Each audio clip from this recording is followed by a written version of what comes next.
La afasia semántica es la pérdida de la capacidad de comprender o emitir el lenguaje. Es un trastorno adquirido que se produce a consecuencia de una lesión en una región determinada del cerebro. Supone la pérdida total o parcial del lenguaje adquirido previamente. La afasia puede afectar a diferentes áreas del lenguaje, de manera que el trastorno se hace evidente al usar el lenguaje en distintos aspectos, como por ejemplo en el incumplimiento de las reglas concernientes a la formación de palabras, el léxico, la falta de comprensión del significado de las palabras, o sea, la semántica, y los fallos en la gramática, que es la sintaxis. También se encuentra la articulación de la palabra, o sea, la fonología. Además, los trastornos. Las causas de la afasia o pérdida del habla son siempre derivadas de lesiones del cerebro producidas por cualquier enfermedad que afecte a los hemisferios cerebrales relacionados con el lenguaje.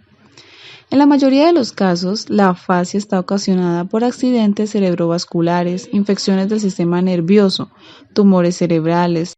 En los adultos, en el 84% de los casos, la causa de la afasia es un ictus, que quiere decir un infarto cerebral, mientras que en los niños, en el 80% de los casos, el traumatismo cráneoencefálico causado por una caída es el responsable. Por el contrario, dicho traumatismo cráneoencefálico solo causa el 10% de las afasias en la edad adulta. Las caídas que producen traumatismos cráneoencefálicos suelen ocurrir en accidentes de tráfico, practicando deporte o en actividades lúdicas, en agresiones o actos violentos o caídas desde una altura importante. Generalmente, hace falta que el traumatismo tenga suficiente energía para que pueda causar daño.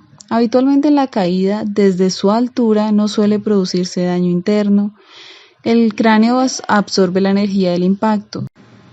La afasia o pérdida del habla puede mostrar síntomas diversos, dependiendo del área del cerebro que esté afectada. Aparecen afasia de Broca. En la afasia de Broca, los síntomas del trastorno del habla afectan principalmente a la expresión. De aquí que también se denomine con el nombre de afasia motora, que es la pérdida del habla que afecta a la expresión activa del lenguaje. El síntoma más importante de ese trastorno del lenguaje es el agramatismo. Los pacientes ya no están en condiciones de construir oraciones gramaticalmente correctas en su lengua materna.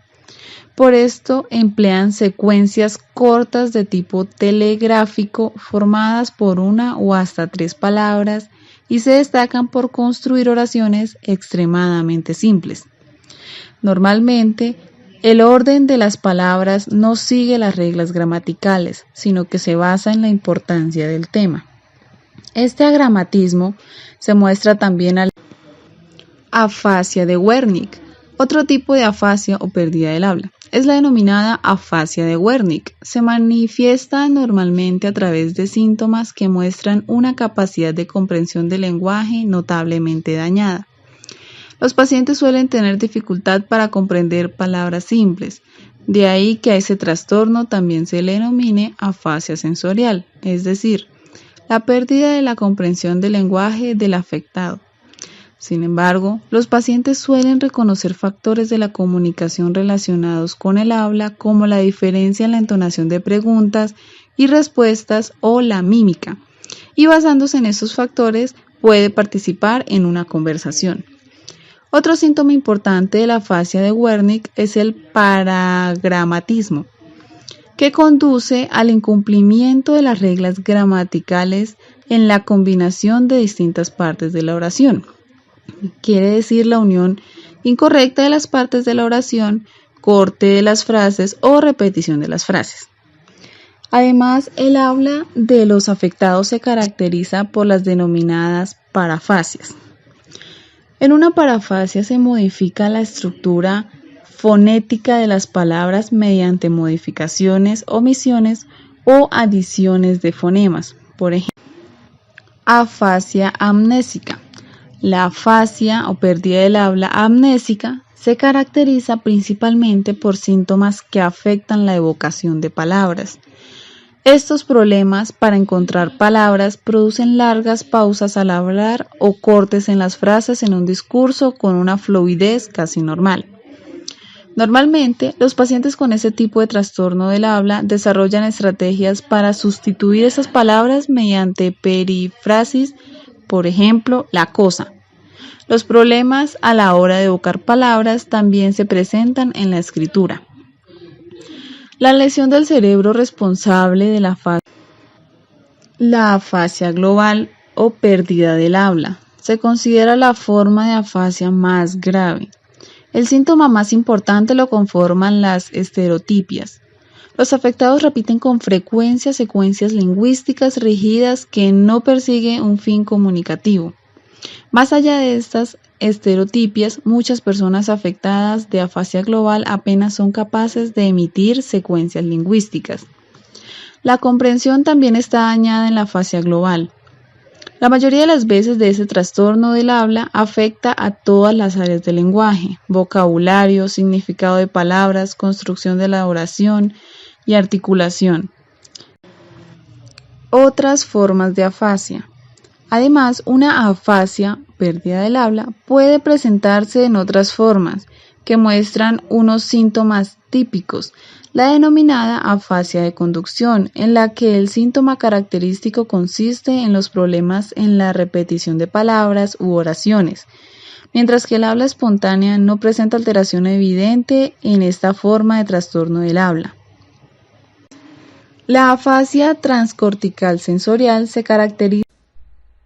Diagnóstico de la afasia. El primer paso para diagnosticar la afasia es el denominado diagnóstico primario. En este, el médico realiza un primer reconocimiento del trastorno del habla para saber si hay o no una afasia y después diferenciar el tipo de afasia o qué habilidades del lenguaje son afectadas. Ante una alteración del lenguaje, lo primero es ver si se trata realmente de una afasia. Para ello, hay que descartar otros síndromes que pueden causar con la misma sintomatología como lesiones cerebrales que pueden simularla, tales como estados de confusión, disartría, apraxia del habla y alteraciones intelectuales, auditivas o del aparato bucofaríngeo. El diagnóstico de las afasias requiere mucha experiencia y sensibilidad. De ahí que existan diferentes tipos de test a nuestra disposición. Para realizar un diagnóstico más exacto, se utiliza normalmente el denominado test de afasia de Achen. Este test se lleva a cabo en una entrevista estándar en la que se realiza lo siguiente: la eficacia de la repetición, la escritura, la lectura, la designación y la comprensión. Con la ayuda del test de afasia de Achen se puede reconocer la forma de afasia que se. Tratamiento de la afasia. En los casos de afasia, el tratamiento lo suele conducir un logopeda, puesto que el tratamiento mejora notablemente la capacidad comunicativa del paciente. En la mayoría de los casos se debería comenzar lo antes posible. En las primeras fases de una afasia, en las que el paciente normalmente apenas es capaz de emitir una locución oral, el logopeda intenta reactivar la capacidad oral. Para ello, se recurre a diferentes métodos. El terapeuta anima al afásico a que repita con él o repita seguidamente una serie automáticas de palabras, días de la semana o números, por ejemplo. En la segunda fase del tratamiento se realizan ejercicios dirigidos a los trastornos del habla, característicos del tipo de afasia que se padezca. Cuando se trata de una afasia de Broca, por ejemplo, el terapeuta practica con el paciente la construcción de oraciones sencillas gramaticalmente correctas. En la tercera fase, el terapeuta y el afectado intentan